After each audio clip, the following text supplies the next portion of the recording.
प्रणाम बरुआ सबके। हमरो सबके भाई दोस्त रितेश पांडे। कल हम एगो वीडियो देखनी, जौना वीडियो में हमनी के बिहार के सिंघम मनु महाराज जी, छपरा के डीएम माननीय नीलेश देवरे जी, बड़का भैया बुलबुल मिश्रा जी और बड़े भाई खेसारी लाल जी मौजूद रहने।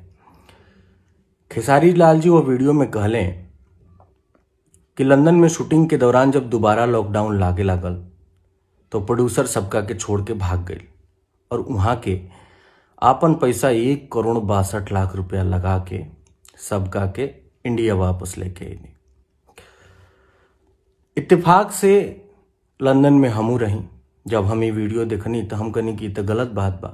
हम लाइव हईनी और साच बात कहनी कि ना, वहाँ से हमने के guardian Abhay Sinha ji, is my trip और ऐसी फिल्म्स के अथक प्रयास के बदौलत हमने के सब आदमी सकुशल इंडिया वापस आ पैनी जा। हम ये बात लाइव में कहनी।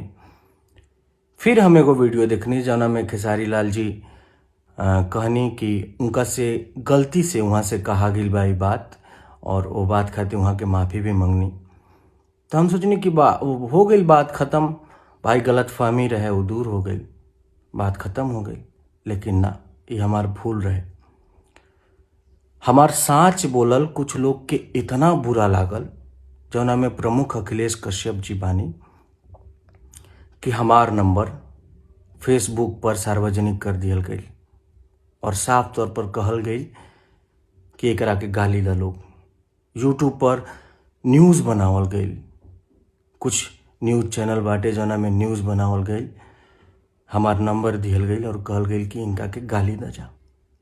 ई कुल उहे न्यूज़ चैनल है जौन आज से कुछ दिन पहले बड़का भैया पवन सिंह के गाली देत रहा लोग। आज हमरा के देता लोग, काल केहू और के दी लोग। आज अगर विरोध ना हुई तो ऐसा ही केहू और भी एक गंदा राजनीति के शिकार हुई।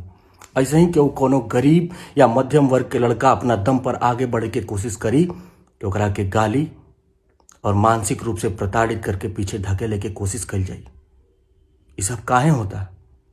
काहे से कि हम साच बोलनी, काहे ना बोली।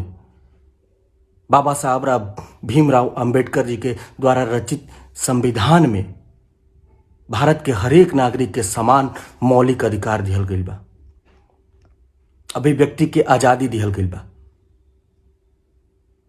साच बोलल हमारा अधिकार बा। और जौन भी काल से हमरा जौन भी हमार नंबर सार्वजनिक कल गई बा, ओकरा वजह से हमरा के गंदा गंदा गाली दिहल जा रहा बा। हमरा फोन पर जान से मारे के धमकी व्हाट्सएप पे और टेक्स्ट मैसेज के माध्यम से हमरा के मिल रहा बा। उ सबके प्रूफ हमरा भेरी बा। हम सबकर स्क्रीनशॉट रखले बानी कि कौना कौना नंबर से हमरा के जान से मारे के धमकी और गंदा गंदा गाली दिहल गई बा। जरूरत पड़ला पर हम ये सब चीज प्रशासन के मुहैया कराई।